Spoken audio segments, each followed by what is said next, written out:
is on a huge charge in that number 7 car. Lotte, of course, 3-times winner. Lena Gade, their race engineer, her last ever Le Mans 24 hours before she's moved across in-house to Bentley to look after customer racing. Well, never discount Audi, no matter what their problems. They've said no curbs. They must not take the heaviest of the curves here because of a connector issue.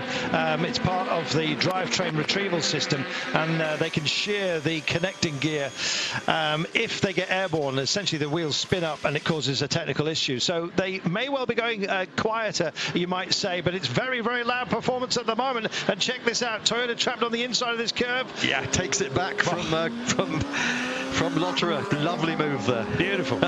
Great racing, isn't there, in the early stages here. Neil Jani's got a little bit of a little bit of a lead there, but second, third, fourth, and fifth absolutely tied together. Very circumspect start though from Sebastian Buemi, fallen back a little bit in the 6th place. So having said that, he's just got purple in the first sector, fastest of all. Then this is just a second lap of racing. We've got 8 laps completed in the race, but this is just our second lap under green flag conditions. You can see there how dry this track is becoming and how quickly this track is becoming dry, because there's a dry weather line through there, and it'll be these teams. The tyres are incredibly durable these days, even the wet weather tyres, and you know, I wonder whether they might even think about going directly from the full wet weather tyres to the slicks, because I don't think the track is going to dry so quickly. You come in and put on the intermediates, and then they're going to be done in a lap or two. Then you're going to make another pit stop for slicks. They won't want to do that. They want to make a minimum number of pit stops as they possibly can. And Mark, some of the offline running, you saw the Dempsey Porsche coming through, doing a great move there, taking a spot. Some of the offline running is the search for water with those wet tyres. That's a very good point. Yeah, on the straight section, certainly, just to keep them cool. They overheat very, very quickly otherwise. But we've got a problem. Bernhardt's dropped back to 3rd. Where did that happen? Must have happened in the... Conway's jumped up into 2nd, split the Porsches a moment ago. Yeah, it was on that second sector, somewhere around that. Wow. But look at these Porsches here in GTE Pro. They were outclassed apparently in the qualifying session, but boy, they're not now, because they are flying through the field up into, are they 2nd and 3rd now, or 3rd and 4th? But Jeremy, in the wet running, it's all about traction. Absolutely. The Porsches have an engine sitting over those back wheels. Absolutely, and that's what's great about this this category is it's horses for courses and or different conditions. So wonderful to see those Porsches right there in contention. As you suggest, then, when the track is fully dry, we would expect the balance of power, not performance, to shift back in favour of the Fords and Ferraris. And of course, the Astons and the Corvettes, they're running a little bit bigger engine restrictor in the race, a little bit more straight line speed. Fantastic battle here between Sam Bernard and Richard Westbrook. This is for position 6 within the GT Pro class. Super work and a great battle raging up front. Takes the lead. Toyota leads Le Mans. Wow, where did that come from? Amazing. 4th to 1st in 1 lap. Well, they've got the range as well, apparently, comfortably within 14. And look at how twitchy the Audis are as they come out of the last curve. Wow, that was something, wasn't it? We saw that Conway had taken Bernhardt earlier. We didn't see where because we're watching GTs, but just went back to the Ford chicane at the end of that 9th lap, and Mike just took it with both hands. Thank you very much. I tell you something, guys. We may well have been waiting for an hour for the drama. 50 minutes it was, but this has been spectacular. What a start! Yeah, and Sebastian Buemi there, he back in the 6th place. Remember, he has just turned a 3 minutes 44.5, so a whole second quicker than our race leader Mike Conway, who, as he was just saying, had passed 3 cars on that last lap to go from 4th to 1st. But the quickest car on track right now is that number 5 car, the sister machine from Toyota of Sebastian Buemi. Yeah, and that number 7 car that's just going to come into your picture in a moment, he's been given a track warning going wide at 33, which is where we saw happen throughout the Road to Le Mans race. And he's going to make the pass here. Oh, beautiful piece of drafting, and that's a spectacular shot. Absolutely superb. You can't keep a good man down, and Lotre is a very good man. Yeah. 22 hours and 58 minutes then remaining, and finally we get a dry strip. Here's the G-Drive machine in a driver change as well, and tyres as on top. I'll be bound. So the number 1 car then having another look. Bernhardt all over the back of Neil Jani now, Jani I should say, and here we are on board with Timo Bernhardt. Can he doing about it on the run down to the 2nd chicane?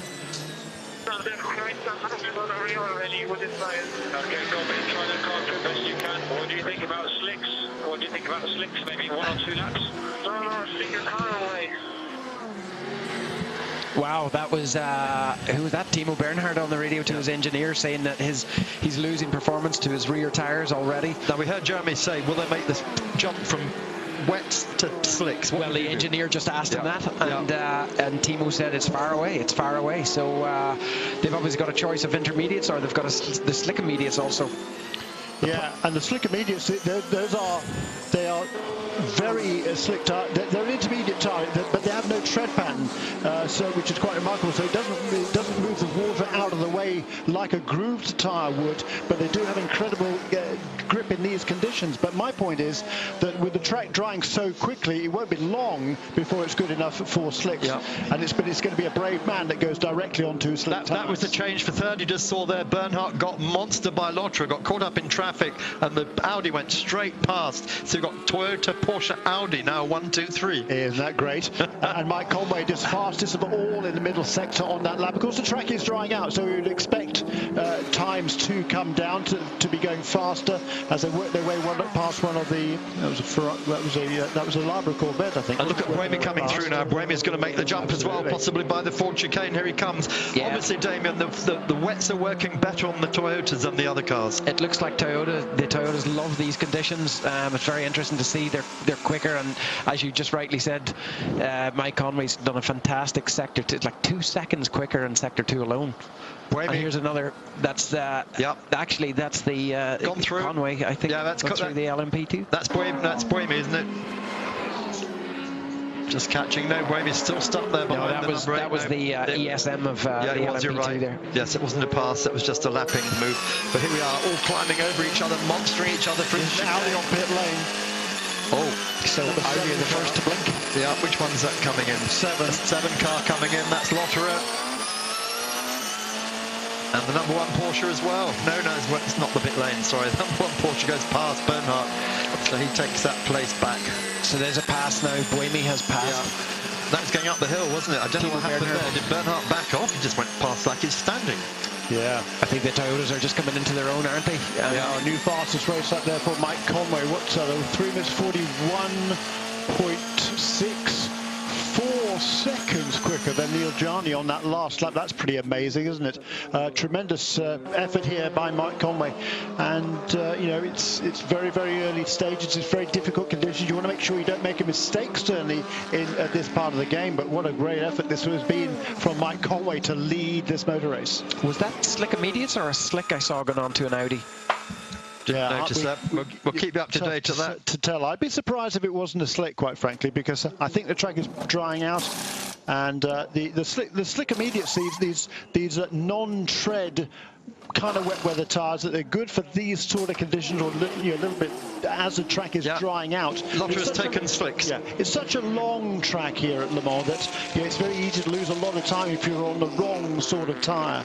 So we'll have to watch the lap time now of Andre Lotterer to see how quickly he can get this car up to speed. The 91 of Patrick Pilet there having a little bit of a scary moment. Here we go. Here comes Buemi then. Porsche curves. Buemi's on a charge, comes down the inside. Oh, it's a P2 car. I just thought for a moment that was one of the Audis from the background. No, but he's still just there, stuck, isn't he, behind the number.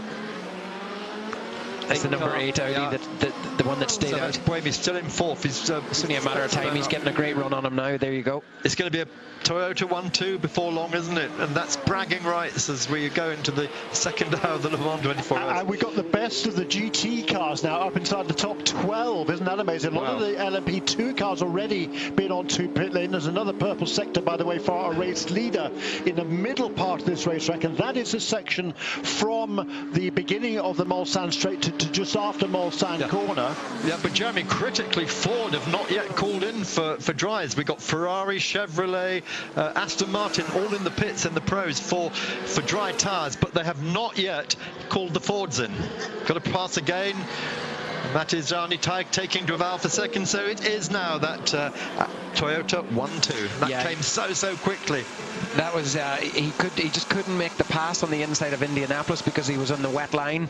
So the Audi was able to brake a lot later, but he finally made the pass just before the Porsche curves, and he's on his way. Conway again setting fastest first sector of anyone by miles, 1.2 seconds faster than anyone else, sir. It's very exciting to see Toyota so competitive, isn't it? Well, we've seen it coming all year. We saw it at Spa. Unfortunately, they lost 2 engines at Spa because the ride height was so low. The cars are bottoming out in Eau Rouge, and the shock waves destroyed those engines. Here they know better than that. One of their things, one of the mantras is do not ride the curbs, which Audi were doing all weekend. Yeah, well, Audi's drivers have been banned from doing that because of the problem they had, the reliability problem they had in practice, where a gear between the MGU and the drive shaft fell down. So here we go then. It's Conway, it's Gianni, it's Duval, it's Buemi. No, where's Buemi gone? Here's number 8 car is on to pit lane. Oh, he's in pit lane now. That's why he's suddenly dropped out of second place. And the number 1 car. Yep, Bernhardt follows him in. So Mike Conway stays out. He just sets a new fastest lap of the race in car number 6, and that lap time just 2/10 quicker than his teammate. Yeah. And we're just looking further down, 19th place, Wolf Hensler in the number 78 AM car. He is now leading AM, and he's in 19th place overall. We didn't see that one coming either. That, of course, as Jeremy said, is because of all the recycling in the pits, and that's the KCMG car, which Christian Reed runs, and Wolf Hensler and Joe Kamatias are sharing with him this weekend. So sunshine now in the pits, as you can see. Full slicks going on, Damien. Yeah, that's what we think. Although it could be the slick immediate because... well, we know that Audi have taken full slicks on. We've told that by Audi here, full slicks. Oh, well then, yeah. No, it's got to be slicks, Damien. We've got the sun out now. The sun's beating down. It's quite warm out there now, and the track is going to dry, I believe, very, very quickly. It's certainly going to be very, very slippery out there, isn't it? Because you know here, particularly under the trees there along the Mulsanne, the run to Indianapolis, there's trees very close to the edge of the track, and there, of course, it doesn't dry quite so quickly. Right, we've got gravel on the track at zone 35, but more importantly, more rain is expected in 15 minutes. Levels 1 to 2, north end of the circuit. So it's all going to change again. We're going to be taking a break in just a moment, and we will have some new voices on when we come back. So enjoy this. Eurosport live at Le Mans. Doesn't get any better than this, guys. Yeah, it's great, isn't it?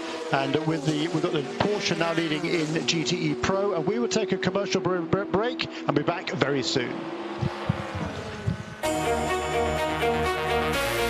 Завтра в прямом эфире на Евроспорт 2 Route du Sud, 5-й этап.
Welcome back to Eurosport's live coverage of the 24 Hours of Le Mans. The whole of the prototype lead classes in. Race leader or race pole position man Neil Gianni is in, so too are both Toyota's race leader Mike Conway and his teammate Sebastian Buemi.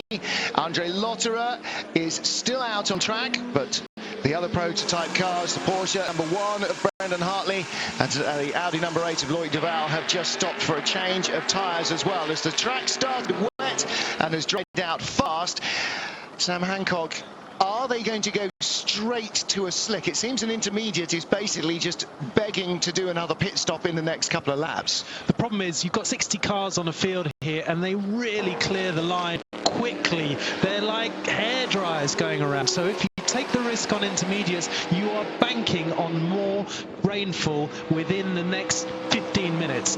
If it doesn't come, you're definitely going to have to make another pit stop. Well, let's hear from Dr. Wolfgang Ulrich and see how Audi's view of the first hour of the race has been.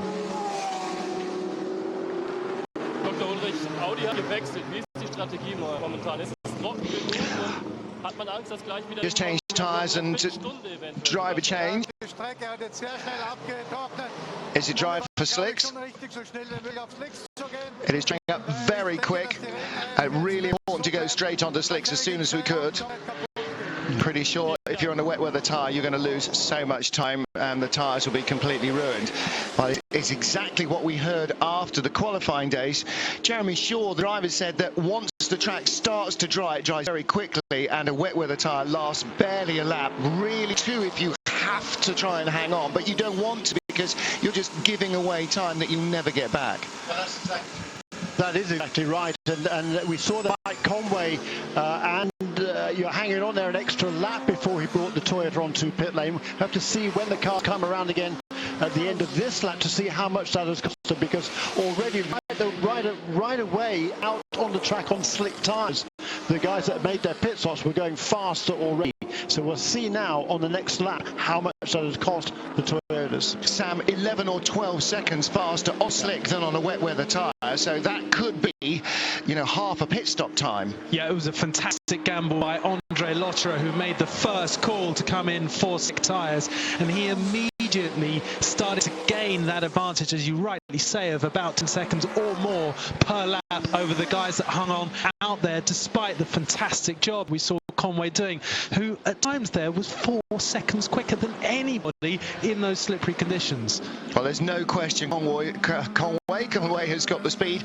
To see the number 1 car of Brendan Hartley going by the Beach Dean Aston Martin, and it's obviously we're watching the front of the field because while Reese is being led, but Jeremy, for all 4 classes the deal is the same. The wet weather tyre is the wrong tyre for the weather, but on our screen we are warned that rain level 1 to 2, which is light to really quite hard, is expected in 5 minutes at the north of the circuit, and that's pretty much where we are, the pit lane and the first few corners. So they've had to react to the weather, start on wet. They've had to react to the weather, change onto a slick because it's now so warm, dry, and they're going to have to react to the weather again if and when the rain shower comes. Yeah, it's really tricky to make that call at this stage, but as Sam was saying there, you know, the wet weather tyres, as soon as the track dried out, you're losing an awful lot of time. On the previous lap before he came into the pits, Mike Conway set the fastest lap at 3 minutes 38. Next time around, having made the stop 1 lap earlier, Andre Lotterer turns a 3:29, and now Brendan Hartley in a number 1 Porsche has just reduced that line on lap 13 to 3 minutes 26. Gavin's Corvette lying in 4th place in the GTE Pro class, battling with Patrick Pilet's Porsche, which is going by him, and towing up behind him is the number 82 Ferrari, and that is Giancarlo Fisichella. So Gav being jumped by the Porsche. Now, I was talking to the Porsche GT drivers, the Pro class cars, Fred Makovici, Ilbamba, just before we came up to the booth to start our program, and they were just in the depths, really, of, right, this is just going to be a horrible 24 hours. First and second in GTE Pro at the moment, Fred Mako in a Porsche, and the Ferrari of, the Ford of Richard Westbrook in second. But again, you can see the Ferrari and the Porsche both have a slight upper hand hand over the Corvette now. Has that Corvette of Ollie Gavin already made a stop? And the answer is yes, it has. So that is on slicks, and so too is Pilet, and so too is Fisichella. Pretty much so too is everybody else. But Gavin finding it hard to match the Porsche even on pace. Well, it's a fantastic display of incredible racecraft by three of the world's top factory drivers, all here in the same part of the track at the same time. Now, when you have a slipstreaming effect like this, whoever is in front faces a huge disadvantage because they have to punch a hole in the air first. The guys behind get a gradually better slipstream, so you'll see a lot of track position. A lot of position changes as they go around the lap. But what's interesting is we've got the perfect illustration of what those late tweaks to the balance of performance have done. You would have thought, wouldn't you, based on qualifying, that the Ferrari would be able to tow by and disappear off into the distance, but it's not. The Porsche is leading the train there. The Corvette is holding on to the back of it. This is arguably a great display from the regulator's latest decisions to equalise the balance of performance before the race. I would say just the opposite. When we picked this battle up, the Corvette was in front. It's now at the back. The Ferrari has just towed past in a straight line, side by side, on pace, past the Corvette and past the Porsche. Exactly what Porsche and Corvette said would happen, and the balance of performance has not worked. The Ferrari is now driving away from, despite the fact that at nearly 200 miles an hour, it's giving them the benefit of a tow. And it has still got more power than the Porsche and the Corvette. And now, of course, I wish I held my tongue. Just another 20 seconds. That's all right. I allowed you to embark on that run down the rapids before I pointed out the hole in your canoe. Now, going around the outside, yeah, throw you under the bus. Going around the outside of them, the number 36 Alpine. And this is one of our LMP2 Alpine Nissans. Gustavo Menezes, Nico Lapierre. Yeah, the only word I picked out of that station announcement was Ferrari. I picked out exactly what he said. The Ferrari is in another category. Yeah, it is. It's in GTE Pro Plus. Yeah, it is, isn't it? And third pit stop for the car, is it? I think they made number 7 Audi, the leader, just came into the pits. Andre Lotterer. Does that feel too soon, Jeremy? Well, he's fuel. Yes, I would have thought so. They've completed 14 laps, but most of that was under the behind the safety car. So I'm surprised it's as soon as that. Yeah, well, he was just about holding his own in terms of pace in the number 7 Audi. Brendan Hartley leads the race for Porsche, car number 1, position number 1. Loic Duval in second place in the number 8 Audi, tucking down the inside there of one of the GT. That's the Proton competition Porsche, Dempsey Proton Racing. And here's the car that is now sagged to third with this stop going back in the garage. It's on trolley dollies. Yeah, well, I mean, they would have topped it up with fuel when it came in just 4 laps ago, so clearly totally out of schedule and very, very early. Really just sort of 7 or 8 laps into the race, really, since we got going. Okay, back end bodywork's off, wheel arches are off, so something engine transmission. It's not the front end drop gear which caused some problems on both cars in qualifying. Look, when the weather was the way it was on Wednesday, we kind of went, you know what? This is going to be a weird, wacky Le Mans, and somebody is going to get the biggest rub of the green, and that's what's going to win the race, because you're going to need luck, perhaps almost more than anything else in this race this year. Oh, but that is a rotten time to lose it. That was our race leader who'd made a fantastic early call to take slicks before anybody else. He was reaping the advantage. He navigated his outlap in the following one when the circuit was still damp superbly, and it was about to pay off. Andre Lotterer getting a tough roll of the dice there. Slow car on track being reported, and it's the Dane train Ferrari, the one with Christian Nielsen driving it, and that is after zone 30, which is I have no idea. Somewhere anyway, there's a slow Ferrari circulating, but it hasn't stopped yet. And the rain's still expected at 16:20, which is 2 minutes ago. It is getting increasingly dark here, and the Ferrari makes its way into pit road. So the number 60 car makes its way back in. It's the Formula Racing Ferrari, a Le Mans Series regular, but the drama surrounding Audi, they didn't look their normal state of preparedness. They were not the first 2 cars on pit road at the start of any session like they normally are. They barely had a car out when everybody else was doing lapping at the start of almost any session, Sam, and that's It's the most un-Audi couple of days I think we've ever seen. And meanwhile, we've seen Porsche have more of a clean run through the week, the likes of which we're normally accustomed to seeing Audi have. They've had everything go to plan, and currently Brendan Hartley is storming it as we look at the Ferrari that's got the front left wheel off. Now, has it shed a wheel? I think that's why it was going so slowly. It looked like it was down on the left front. I assumed a puncture, but there is no wheel unless the Michelin, there is one tyre off, so they have taken one off, so maybe it wasn't a puncture, maybe it was a... Be advised, rain expected in the next 2 minutes, wind expected in the next 2 minutes, and it will last 15 minutes. Just talking to Marco Werner before we came on air after our last break, and he was saying, they should have started a couple of laps earlier at least. And everybody who wasn't in a car thought exactly the same, but there are a few drivers already saying, if I was in one of the cars and they went green when the fans wanted them to, I would have boxed. And we're just looking at the duel here between LMP2 drivers. You've got Britain's Johnny Kane and the Straka Racing Gibson chassis leading. I think it was Richard Bradley. It is. In the Orica just behind. That is in the LMP2 category, and that's the fight for fourth position, because Roberto Merri in a Manor Motorsport entry, he made his pit stop before everybody else in LMP2, and he's out there. He's got a huge lead now of about 14 seconds over Matthias Besch in that car before he looks for TDS Serie. So is that John Manners' Formula One strategy brain going ching-ching and getting Roberto out in front? Case G, of course, last year's LMP2 class winners. So Richard Bradley, Matt Howson back here. They're not doing a full World Endurance Series this year as they did last year with the LMP2 car. So this is sort of their big deal for the year. And deals don't get much bigger.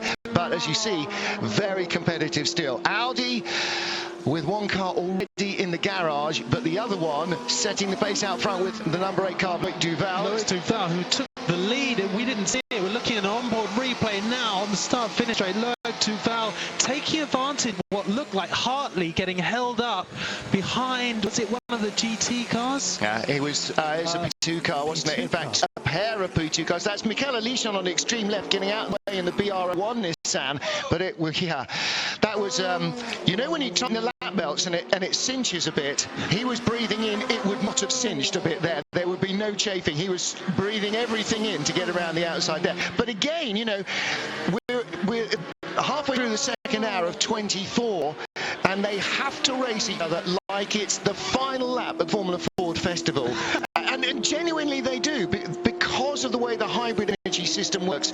You have a maximum amount of energy you're allowed to use. You don't have to, but why would you not use full throttle in a racing car? Why would you not use all the power available, all the grip available to you? So of course you do have to, but you can't exceed it, which means, Sam, effectively you have to drive these cars every single lap as if it's a qualifying lap to the maximum of its allowed performance, and that means phenomenal pressure. The endurance in this race is driver endurance. Just a reminder for sector 1, just a fair margin. We've got a good pace, mate. Right, little bit of drizzle is a worry for the number 1 Porsche. There is a bit more worry for the number 7 Audi. That had all the hallmark of an extinguisher going off. It wasn't a lot of mess. It was maybe that an airline they're using to blow something out. But what can we say about the number 7 Audi? Possibly in another couple of laps we can say it's not going to win this race, but we can't say that yet because it's only a couple of laps back, and Audi have done bigger problems before, but also with the weather the way that it might be before tomorrow morning, you know, all bets are off. We're not going to predict anything here because we're just going to look even bigger fools than we normally do. Predicting this race is Mug's game. Yeah, I still haven't learned that after 30 years. And the new purple sector there for Loic Duval, having taken the lead from Brendan Hartley on this lap. He now has made full advantage of that, so even while Brendan Hartley was held up and then going up towards the Dunlop S's, Loic clearly was not going to charge him. Two cars come now to complete lap 16, less than a second between them, and 8 seconds back to the third place car of Mike Conway, and Sebastian Buemi is a similar distance, if not more behind. What's interesting to me is that the Audi and Porsche teams hedged their bets during those first pit stops, and both came and put their cars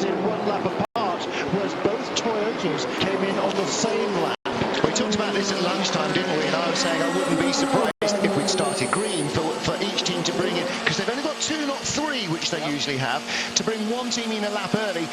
Because we've had a lot of wet running, we had a dry test weekend, but that's not enough to guarantee you've got your maths right on the fuel. I wouldn't have been surprised to see one come in a lap earlier than safe and another one a lap at where they thought was safe, just in case. But as you said, Toyota quite often pit both together, and they are both together. The other thing that I'm going to question now, and this is very old-fashioned thinking, this is Sterling Moss thinking, has each team got a rabbit and a hare? At the moment, we've got 3 hares out front. We'll answer that one in the next 22 hours. Le 3 settimane del nostro sforzo intenso, ci vuole veramente un grande allenamento, una grande dedizione. È una salita molto complicata ed è molto difficile da affrontare perché se c'è veramente tanto vento, anche chi sta a ruota dietro fa molta fatica. Penso però che per il Tour de France l'emozione più bella è quella dell'ultimo giorno, quella finale a Champs-Élysées. Момент истины приближается.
Welcome back to Le Mans live on Eurosport. Fantastic lead battle on the left of your screen. Audi number 8, Loïc Duval behind him. Brendan Hartley came across the line just a second behind and up into the Dunlop curves, was barely 2 car lengths behind. The Porsche making up under braking on the Audi, and the Audi just stretching its legs as it picks up speed along the track.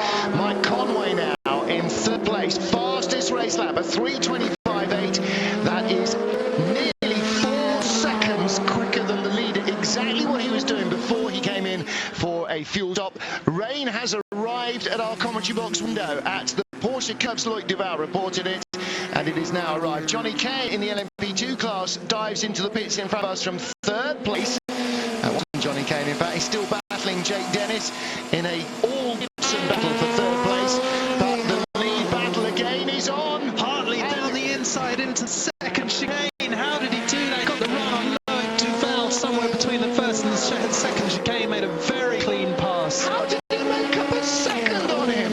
That's insane on the beginning of the Mousson. That's ridiculous. Loïc Duval flashing his headlights aggressively, letting the LMP2 drivers around him know that under no circumstance must they get in the way of this battle. They are absolutely neck and neck. There's nothing to split between these 2 guys at the moment. And meanwhile, in the background, Mike Conway still banging in fantastically quick sector times. He's halved what was a 10-second deficit between the leading battle. It's now 5.9 seconds. that will slow him up. The traffic that these guys have just cleared, and I sense perhaps that Loic Duval is the first chicane when we weren't seeing them got held up in some slower cars. They just cleared all those LMP2's machines. Let's take a look at what else is going on. As you mentioned, Mano Motorsport leading in LMP2, Jeremy Roberto Mary ahead of Matthias Beck, so it's an Orica chassis 1-2. Johnny Kane third, Jake Dennis fourth, Richard Bradley fifth, Brit ahead of René Rast, the pole sitter, in sixth position. In GTE Pro class, Porsche still have the lead. Fred Macavici's Porsche, the Ford of Richard Westbrook second, the Ferrari of James Collado third. So we got three big manufacturers in the top three, and the AM class, a big change around there as well. Porsche was struggling for pace at the beginning of qualifying, but Lee Keen leads in a car that is now a two-driver car, and Patrick Long in second, and Wolf Hensler in third. Porsche. That rain is what Porsche need in both GT classes, but again, look at the lead battle. They get around the G-Drive, Ligier, and suddenly you could fit a fed paper between the front two in our race after an hour and a half. There is so much going on. This is absolutely fantastic. And in that GTE AM battle, let's just talk about it very briefly. Keane leads, but Patrick is closing really quickly on the last lap. He pulled up 2.5 seconds on Lee Keen, and Wolf Hensler there in third position in car number 78, the third of the Porsches, still running very well. Adam Carroll running now fourth, also in a Porsche. 1, 2, 3, 4 in GTE AM for Porsche. Yeah, that's the Golf car, and Rain also in the S's. Now, those of you who have been coming here as long as I have can remember the S's that you see in pictures of the GT40s and the Porsche 956s and the Alpines and everything else with the big high walls around them that have been smoothed out and completely reprofiled to make this a motorcycle Grand Prix circuit as well. And it's actually, well, it's added a different challenge to the challenge that was there before, and it is just as demanding a bit of racetrack. Headlights flashing on car number 6. This is Great Britain's Mike Conway, pulling out behind compatriot Richard Bradley in the KCMG number 47 Orica. That's the car that won the race in LMP2 last year. Currently lies in 5th place in the class, and pit stop for Mikhail Alishin, the red, white and blue SMP Racing BR01, which has been right at the tail of the field since the start of the race. Yeah, it's the second stop for that car during this race, and Mike Conway there really is charging along, isn't it? Interesting to me that Romain Dumas in the sole remaining, Romain Dumas in the second of the pushers is not in the same sort of pace as the other guys there, falling back in the 5th position. Great view there of what 1,000 horsepower in a Porsche prototype does compared to 600 horsepower in an Aston Martin GT car. And these prototypes use the hybrid power off the slow corners. Down here at Mulsanne corner will be another example. Harvesting. Hit the throttle, whoosh, 1,000 horsepower, fires you like an aircraft after an aircraft carrier deck out of the corner. And still the Porsche can't escape the Audi, and the Audi can't get any closer to the Porsche. They are so tightly matched. Yeah, and we saw Loic Duval using that 1,000 or so horsepower to quite scary effect as they came out of the second chicane there on the Mulsanne straight. He got bulked by the GT Aston Martin in front of him, not wanting to lose any time. He committed all 4 tyres around the outside beyond the white line that limits the edge of the circuit, and that is it's quite rough over there. There's some loose stones. It's totally drivable, but you do increase the risk of getting punctures. So if we were in any doubt whatsoever, which of course we haven't, these guys are leaving nothing on the table. This is flat out at the front of the field. It is 24 hours of non-stop qualifying laps. They are driving these cars within not even an ounce of their lives, with no margin for error whatsoever. Now that is the sort of critical area on this track. The Porsche curves more than any other, where that could easily cost you a full second that might take you an entire stint to make back up, just catching one car in the wrong place. Now we're hearing it's a turbocharger change on the number 7 Audi. Of course, it's a diesel engine in the Audis, petrol engine in their Porsche and Toyota rivals, all turbocharged, all using various different energy recovery units, and then converting all of that recovered energy into electricity to drive motors at the front and the rear. So all cars go into quattro mode or 4-wheel drive as they're fired off the corner to handle all that horsepower. Loic safely in the rain. Duval taking a chunk out of Brendan Hartley's Porsche cushion as they came in front of a commentary booth on the brakes into the very tight left-right final chicane. But Brendan getting the jump out of the corner. It seems that the Porsche has a bit more punch on the way out of the slow corners than the Audi, but the Audi has the ability into them to brake just a little later.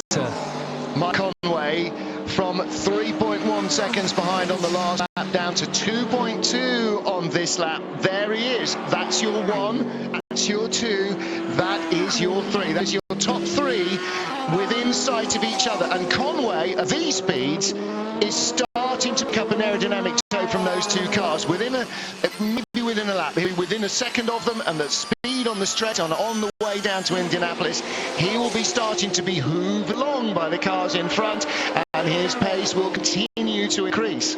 And that gap has come down from 9.7 seconds to about 6.5 to 5.7 to 2.2 last time around. Mike Conway is coming in that car number 6. Yeah, Britain Mike Conway by far and away my star of the race so far. There's an inevitability, isn't there, from what we've seen already about him catching that leading pair and hopefully sliding through and pulling away. It's what he did earlier in the race in mixed conditions. Now we're in the dry. I thought that the Toyota might be dropped a little by the leading duo, but far from it. Conway is reeling them in. Okay, here's the way it works. Last lap round, leader Brendan Hartley, 3 minutes 29.7. Second place, Loic Duval, 3 minutes 29.8. Fourth place, Sebastian Buemi, the second Toyota, 3 minutes 29.6. They're doing the same lap times. Third place, Mike Conway, 3 minutes 26.7. The top 4 cars are all doing the same lap times, except for Conway, who can't help himself but go at least 3 seconds quicker. So it's not the car. Right now, it's the nut loose behind the wheel, who is absolutely tearing into our leaders, Brendan Hartley from New Zealand and France's Loic Duval. And there is always the question at Le Mans, with such a long lap and so many cars of different categories on it, of who gets the more favourable traffic breaks that dictate whether or not you do a really quick lap time. But we're seeing consistently for Conway that he is that chunk quicker, so it doesn't necessarily mean he'll the car that much quicker than the leading duo. It means that perhaps he's being more aggressive or just more skillful in how he's carving his way through the traffic. The number 7 Audi is back out on pit road. It is not even on page 2 of our timing screen. It has fallen out of the top 50 places. Jeremy needs to flick over onto page 3 to see how many laps it is behind. They will go out and they will continue to try and bring the car to the back or to the end of the race. But there's your race leader, Brendan Hartley, held up behind another LMP2 car. And is that going to cost him the lead? Loic Duval's less than half a second behind him and is now right with him. Another open LMP class, one of 4 LMP2 cars without a roof over it. And that is the Pegasus Racing Machine. They go streaming by him. And Brendan Hartley got through, but Loic Duval just caught him in the Dunlop curve. And Duval has a big moment getting it stopped into the Dunlop chicane in that number car, and now the gap. Mike Conway was 1.9 behind the leader at the line, and Loic Duval was 0.69 behind the leader. So Conway, Duval, and well, Brendan Hartley, they were all equidistant, but now the Toyota is closing in. Well, Simon Kupfer is down in the pit lane. Let's try and catch up with Dr. Ulrich and find out exactly what happened to the Audi that is now second to last.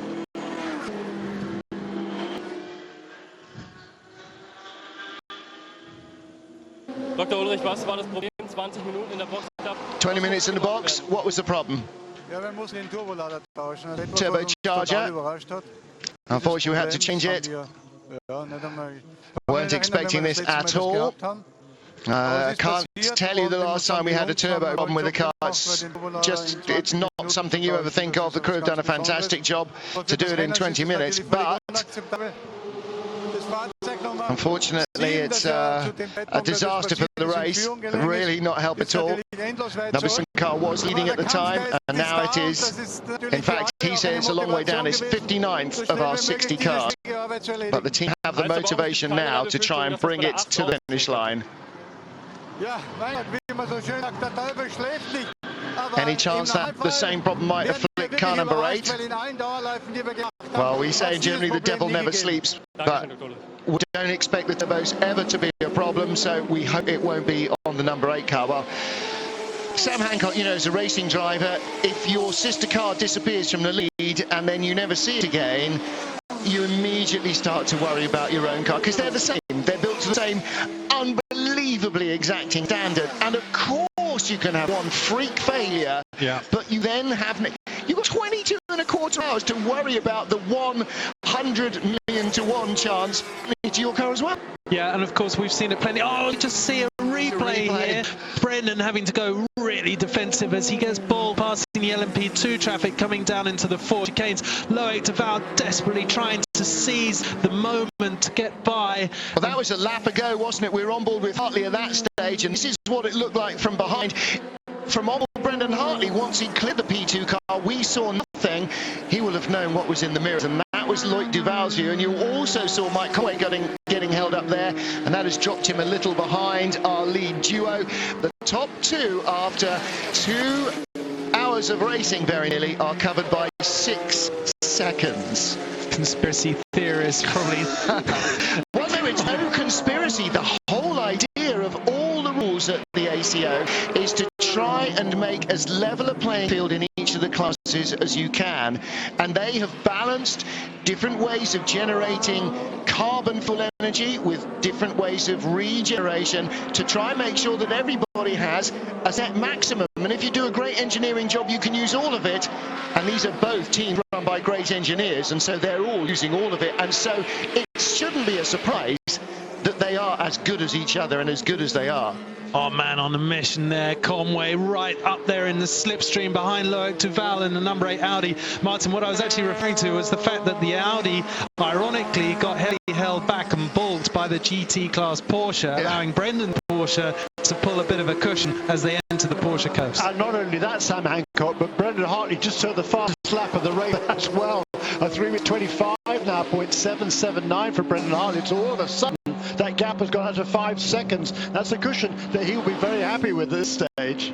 Well, the answer to how far behind is the number 7 Audi is 15 laps completed compared to 21 laps completed by the leader. More pit stops in the LMP2 class. That's a race leader. Rast came in. And that is indeed the race leader, because the other leaders came in last time around. René Rast has completed one more lap than Roberto Merri and Matthias Besch and various other guys in the P2 class. So which is cycling through now in P2. More trouble for Ford, which has all cycled Vitaly Petrov to the top of the LMP2 pile in the BR01 Nissan. And which of the Fords is in the garage? It's 67. It's Andy Prio's car that came in under the yellow flags, under the safety car earlier on. So 67 Ford has gone into the garage. That's the car he shares with Harry Tingnell and Marino Franchitti. It's an all-British entry. A Guernseyman, Scott, and a Devonian. So an Englishman amongst them, but nevertheless, that is an all-British entry, and they have had trouble right from the beginning. Conway can't quite get close enough in the braking zone to take a lunge up the inside.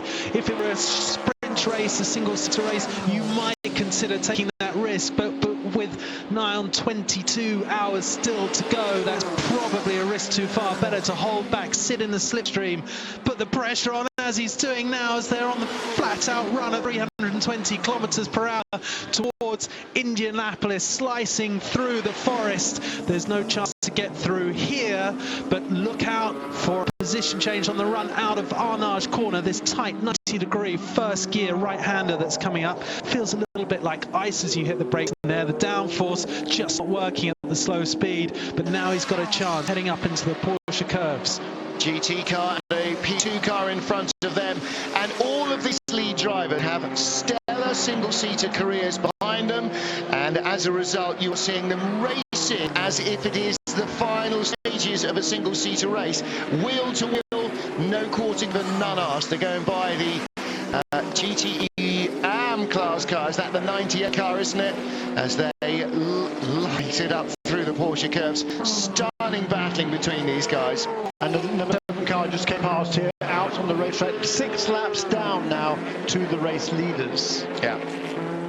So they have a huge amount of work to do. Even the delayed rebellion and even the Bicolors racing car are in front of that number 7 Audi. It has got pace, but it's not going to win unless something incredibly fortuitous happens to them now and befalls everybody else. We've got just breaking free, Brendan Hartley the leader, then Loic Duval is now nearly a second in front of Mike Conway, who again catches traffic, the Dempsey Proton Porsche. That really dark black sky in front of them should have passed them by. The rain has gone, the track is relatively dry, and the pressure rising here at Le Mans.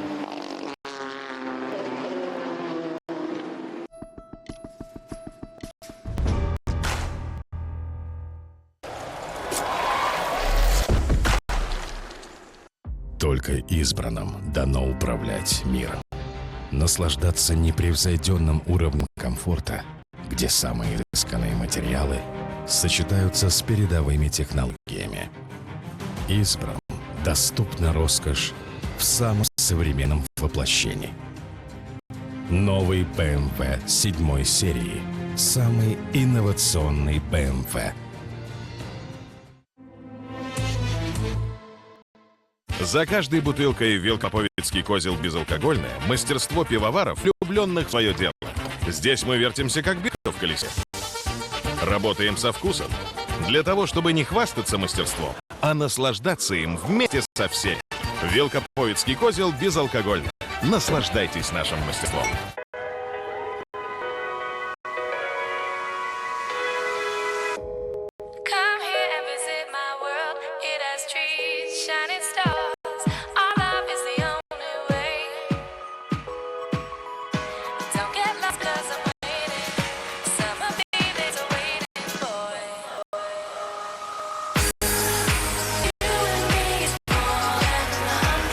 Лето – это момент. Насладись им. Пепси.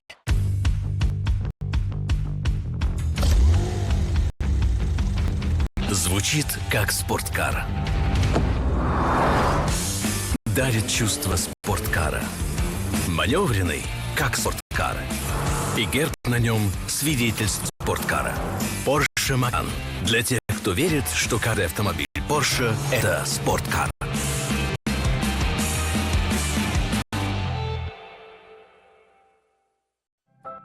Все, что нужно, чтобы быть готовым к приключениям, которые вам и не снились. Outventure. Приключение начинается.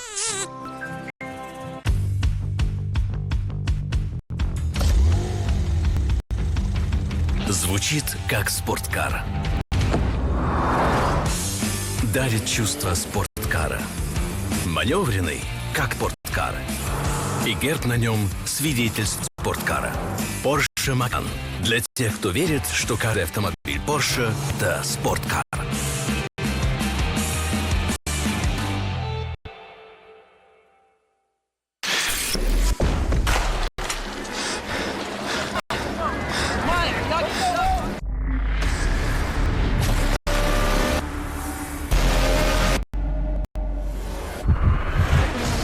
За гранью возможного. 24 часа высоких технологий и изнурительных испытаний на одной из величайших гонок в мире. 24 часа Лимана в прямом эфире на Евроспорт 1 и Евроспорт Плеер. Welcome back to Eurosport's live coverage of Le Mans, where the second-placed Audi of Loic Duval has just peeled into the pits. Harry Tinknell in the pit lane, and so too, unfortunately, is his car. He's having a chat with Brad Pitt, as Andy Prio is in the car waiting service. Number 8, Audi is there, Loic Duval. Jeremy Shaw doing a 12-lap stint. Is that as much as we anticipate getting out of an Audi? I think it might be. It's interesting to see how long they can manage, but certainly that car is coming in now. It last period on the same lap as number 1, so the Porsche, the race leader, certainly doing one more lap than the number 8 car. And I think that's what we expected. And I think we expected that Toyota could do 14 on the stint. Mike Conway, the Toyota in second. Number 5 there, you're looking at Sebastian Buemi in third. As the number 64 Corvette of Ollie Gavin gets dumped by yet another car. No, he's gone in front of pole sitter in the GTE Pro class. Dirk Muller on board with 68. Now, all of the talk this morning was about the ACO not taking enough performance away from Ford and Ferrari in the GT classes. And suddenly, we've got one Ford making another garage visit. The pole-sitting Ford GT just being passed by Ollie Gav's ostensibly slower Corvette. So, has it made a difference? Is the increasing temperature bringing up the ambient barometric pressure to rob Ford of some of its boost level? Looks like it's going to be maybe more of a straight fight than we had anticipated. Well, they lost some boost through the midsection of their rev range, but the boost pressure allowed remained untouched at the very top end. Yeah. So when they're flat out down the straights, there's not really any difference. The problem is everybody else had less power than them off the corners.